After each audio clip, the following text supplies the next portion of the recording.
আজকে আমরা গিয়েছিলাম রিকের নতুন স্কুটিটা ডেলিভারি নিতে। কালকে অর্ডার দিয়ে কনফার্ম করে গিয়েছিলাম, আজকে চলে এসেছে, তাই আনতে গেছিলাম।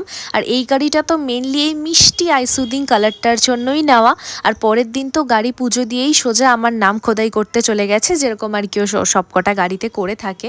আর এই হলো আমাদের সুখ দুঃখের সমস্ত কিছুর সাথী, রিলেশনশিপে শুরু থেকে চলছে। অ্যাকচুয়ালি শুরু থেকে না, কারণ শুরুতে তো ওর কাছে কোনো গাড়িই ছিল না, ওই 1 বছর পর ওই গাড়িটা নিয়েছিল। আর আমাদের A to Z সমস্ত কিছু সাক্ষী হচ্ছে এই গাড়িটা। এটা ছাড়তে তো একটুও ইচ্ছা করছিল না, বাট কি করব না, নতুন কিছু পেতে গেলে তো পুরনো জিনিসকে ছাড়তেই হয়।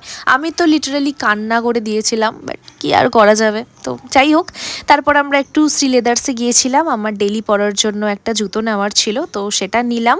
তারপর সেখান থেকে সোজা চলে গিয়েছিলাম একটা ক্যাফেতে, খেলাম হচ্ছে barbecue chicken wrap, chicken sandwich আর একটা কফি খেয়েছিলাম আমি। আর এখানে রিক আবার টুক করে আমার জন্য মিয়ামোর থেকে আমার ফেভারিট চকোভল ক্যানোটা নিয়ে এসেছিল। তো তারপর ঘুরে ফিরে চলে গেলাম বাড়ি। আজকের দিন তো এভাবেই কাটল।